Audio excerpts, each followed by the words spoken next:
안녕하세요, 달술입니다. 영상으로 오랜만에 찾아뵙는 것 같습니다. 다시 힘차게 부동산 임장과 경매에 관련된 내용들을 여러분들께 더 많이 전달드릴 수 있도록 노력해 보겠습니다. 그래서 오늘은 경매와 관련된 주제로 이야기를 하려고 합니다. 요점은 경매 권리 분석과 입찰가를 정함에 있어서 단순히 이렇게 경매지만 보고 판단하는 것이 아니라 남들보다 더 나은 수익, 그리고 낙찰받기 위한 경매가 아닌 잘 낙찰받는 것에 있어서 현장을 확인하는 것이 정말 중요한 이유에 대해서 알아보려고 합니다. 먼저 소개해드릴 사건은 이미 낙찰이 된 사건입니다. 하지만 이 사건으로 한번 말씀드려 보겠습니다. 부산에 위치한 아파트고요. 자세한 내용을 알아보기 위해서 임차인 현황을 먼저 알아보도록 하겠습니다. 임차인은 배땡땡씨가 지금 거주를 하고 있고 전입일자는 2017년 10월 25일입니다. 확정일자는 미상, 배당 요구는 없습니다. 자, 확정일자가 미상이라는 것은 확정일자를 받았는지 안 받았는지 알 수 없다라는 뜻인데 일반적으로 확정일자를 받지 않았다 라고 생각하시면 되겠습니다. 그리고 배당 요구가 없기 때문에 임차인은 해당 경매 사건으로는 배당을 받을 수가 없습니다. 그렇기 때문에 우리는 여기서 중요한 포인트를 하나 가져갈 수 있습니다.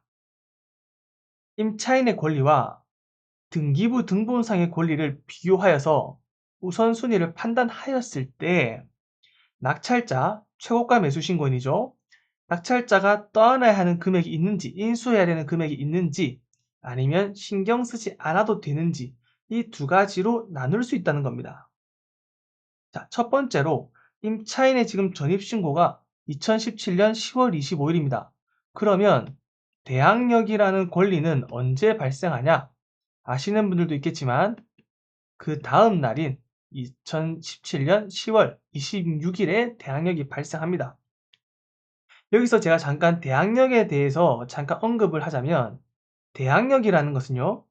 주택의 인도, 실제로 거주하는 겁니다. 그리고 전입신고를 모두 갖춘 그 다음 날에 발생하는 힘입니다. 대항력이 발생하게 되면 제3자가 너 이 집에서 나가라고 했었을 때 보증금을 다 받기 전까지 나 안 나갈래, 계속 여기 살래라고 할 수 있는 힘입니다. 그만큼 강력한 것이 대항력이고요. 자, 여기까지 정리하고 두 번째로 등기부 등본을 확인해 보겠습니다. 등기부 현황을 보니까 지금 시간 순서로 지금 나열이 되어 있는데 가장 먼저 설정된 권리는 2021년 6월 4일에 설정된 가압류입니다. 이 가압류와 임차인과 비교를 하는 겁니다. 우선순위를 판단하는 겁니다. 보면 임차인은 2017년이고요. 가압류는 21년입니다. 임차인의 권리가 시간 순서로 훨씬 더 앞서고 있습니다. 따라서 이 임차인을 뭐라고 부르냐? 선순위 권리자라고 부릅니다. 자, 선순위 권리자이기 때문에 대항력을 낙찰자에게 주장할 수 있으므로 경매를 통해서 반환받지 못한 부분이 있다면 낙찰자가 이 금액을 떠안아야 됩니다. 중요한 점은 떠안는 거는 떠안는 건데 배당 요구를 하지 않았기 때문에 경매를 통해 보증금을 배당받을 수 없다 했습니다. 그 말은 보증금 전액을 낙찰자가 인수한다는 겁니다. 따라서 임차인의 보증금액이 얼마인지는 정말 중요한 요소입니다. 지금 이 사건에서. 근데 이 사례에서는 지금 보증금액 자체가 미상입니다. 보증금액 자체를 알 수가 없어요. 그 말은 입찰자의 입장에서 떠안아야 하는 금액을 알 수 없다는 소리입니다. 그래서 전세 보증금액이 얼마인지 우리가 판단해야 됩니다. 자, 여기까지 정리를 해보자면 1번 선순위 임차인이 있는 물건입니다. 그리고 2번 얼마인지 모르는 지금 전세 보증금을 입찰자가 모두 떠안아야 되는 상황입니다. 그리고 등기부 등본상의 권리는 후순위 권리들이기 때문에 지금 경매 절차가 종료됨에 따라 전부 소멸됩니다. 그래서 신경 쓰지 않으셔도 됩니다. 결론적으로 이 사건에서 가장 중요한 부분이 뭐냐면 입찰 가격을 어떻게 산정하냐입니다. 지금 최저 매각 가격이 지금 1억 3,400만 원으로 나와 있습니다. 근데 이 금액이 실제 금액과 다를 수 있습니다. 왜냐하면 이 시간차가 존재하기 때문입니다. 그래서 반드시 실거래 금액과 현재 호가를 확인해 주셔야 되는데, 한번 현재 호가와 실거래 가격을 확인해 보도록 하겠습니다. 실거래 가격을 보시면 지금 올해 초 1억 원에 거래가 된 것을 볼 수 있습니다. 하지만 호가는 1억 3,500만 원입니다. 호가와 실제 거래 가격의 차이가 꽤 있고요. 거래량이 많지가 않습니다. 자, 우리는 실제 판매되는 금액을 봐야 되기 때문에 일단 1억 원이라고 가정해 보겠습니다. 그 다음으로는 전세입니다. 전세 역시 거래량이 많지 않습니다. 그리고 가격을 보니까 편차가 좀 큽니다. 가장 최근에 거래된 전세 가격은 6천만 원이고요. 지금 우리가 경매 사건 같은 경우는 2017년도이기 때문에 2017년도 당시에 전세 보증 금액을 확인해야 우리가 지금 얼마나 인수해야 되는지를 판단할 수 있습니다. 2017년에 거래된 게 없습니다. 이게 무슨 말이냐면 이 당시에는 실거래 신고 의무화가 되어 있지 않았기 때문에 나와 있지 않은 거라 보시면 되고요. 대충 추정을 하자면 17년도면 딱 중간입니다. 2014년도 9천만 원, 20년도 4,500만 원, 요 사이 값으로 계산할 수밖에 없습니다. 6천만 원 정도로 추정만 할 수 있습니다. 정확한 것은 알 수가 없습니다. 그렇기 때문에 필요한 것이 바로 직접 현장을 방문하는 것입니다. 발품을 통해서 직접 확인을 해야 합니다. 제가 오늘 말씀드리고 싶은 부분이 이겁니다. 온라인으로 손품만 활용한 사람과 직접 현장을 뛰어본 사람이 가질 수 있는 정보의 차이가 이런 부분에서 발생하는 것입니다.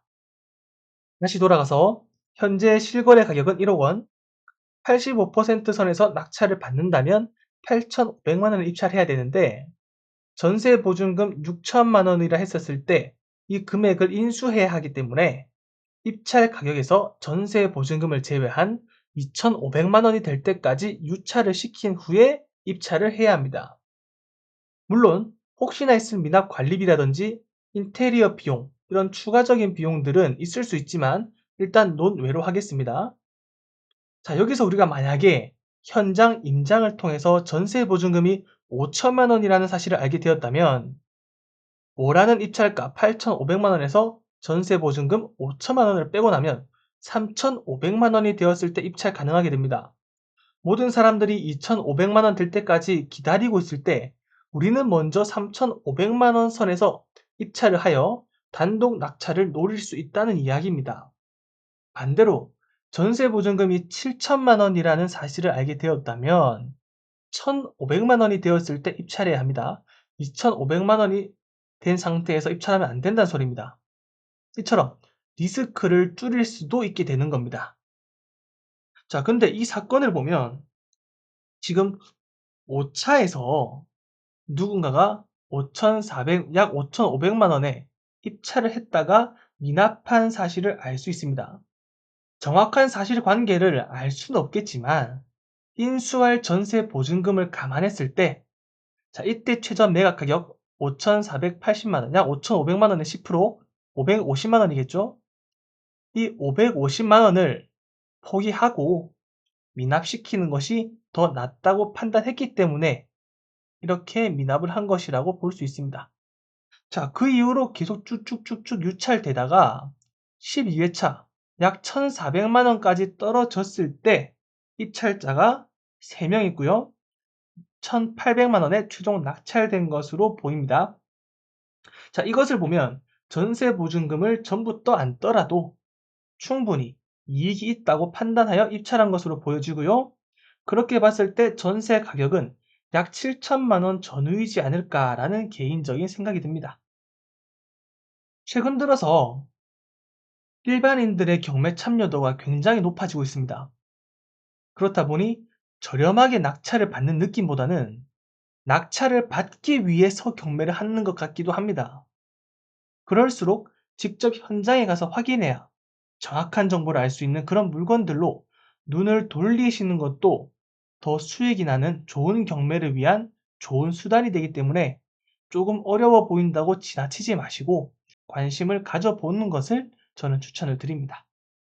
자, 이렇게 발품을 팔아서 현장을 확인해야 하는 경매 물건에 대해서 한번 간략하게 알아보았고요. 도움이 되셨다면 좋아요와 구독 해주시면 감사하겠습니다.